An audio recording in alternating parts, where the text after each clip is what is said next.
വളരെ ഗൗരവമായിട്ടുള്ള ഒരു ക്രൈമാണ് നടന്നിരിക്കുന്നത്. അതെനിക്കറിയാവുന്നിടത്തോളം എന്നേക്കാൾ കൂടുതൽ അതിൽ ആർക്കും അറിയാൻ സാധ്യതയില്ല. അപ്പോൾ അതെനിക്കറിയാവുന്നിടത്തോളം ഞാനത് വിശ്വസിക്കേണ്ട ആവശ്യമില്ലല്ലോ. എന്താണ് യഥാർത്ഥത്തിൽ അവിടെ സംഭവിച്ചത്? എനിക്ക് ഡീറ്റെയിൽസ് പറയാൻ സാധിക്കില്ല. അത് കോടതിയിൽ ഇപ്പോൾ കോടതിയിലുള്ള കുറ്റപത്രം സമർപ്പിച്ചിരിക്കുന്ന ഒരു കേസാണ്. അതുകൊണ്ട് നമുക്ക് ദയവായിട്ട് ഡീറ്റെയിൽസിലേക്ക് കടക്കണ്ട എന്നാണ് എൻ്റെ അഭിപ്രായം. അവിടെ നിന്ന് അതിനുശേഷം താങ്കളുടെ ഒരു സുരക്ഷിത ഇടത്തേക്ക്, താങ്കൾ സുരക്ഷിതമെന്ന് കരുതിയ ഇടത്താണ് ഇത് സംഭവിക്കുന്നത്, പക്ഷേ അവിടെ നിന്ന് താങ്കൾ പിന്നീട് ഒരു സുരക്ഷിത ഇടത്തിലേക്ക് എത്തിപ്പെട്ട ആ സമയം താങ്കൾ കടന്നുപോയത് ഏത് അവസ്ഥയിലൂടെയാണ്? എനിക്ക് ആരെങ്കിലും എനിക്കപ്പോൾ വിളിച്ചു പറയാനുണ്ടായിരുന്നെങ്കിൽ, അത് ആക്ച്വലി കുറച്ച് ലേറ്റായ ഒരു സമയമായിരുന്നു, വൈകുന്നേരം. ആരെങ്കിലും ഈ പറയുന്ന ഔദ്യോഗിക സംവിധാനത്തിൽ, ഞാൻ തന്നെ എന്നെ കുറ്റപ്പെടുത്തിയ ഒരു കാര്യമാണത്. സാധാരണ നമ്മൾ പറയും IC ഹെഡ് ആരാണ്, അവർ ICയുടെ പ്രവർത്തനമുണ്ടോ എന്നൊക്കെ യഥാർത്ഥത്തിൽ നമ്മളൊരു ജോലി ചെയ്ത് തുടങ്ങുന്നതിന് മുമ്പേ നമ്മൾ അന്വേഷിക്കേണ്ടതാണ്, പ്രത്യേകിച്ചും സ്ത്രീകൾ എന്നുള്ള രീതിയിൽ.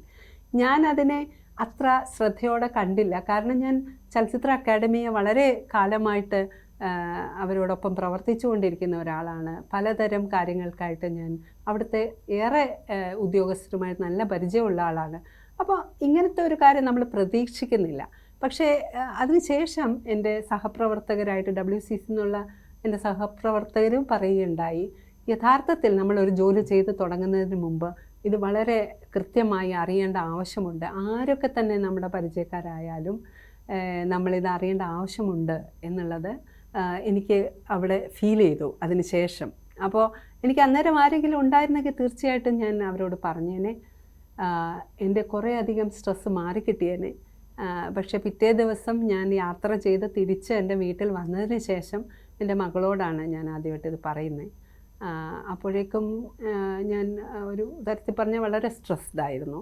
അതിനുശേഷം ഏകദേശം ഒരു 10-15 ദിവസത്തോളം ഞാൻ ജോലി ചെയ്യുന്ന സ്ഥലത്ത് കുറേ ദിവസം പോകാതെ ഇരിക്കുകയും, അതുപോലെ എന്താ പറയുക, എൻ്റെ മാനസികമായും ശാരീരികമായുള്ള ആരോഗ്യം തകരുകയും ഒക്കെ ചെയ്തു.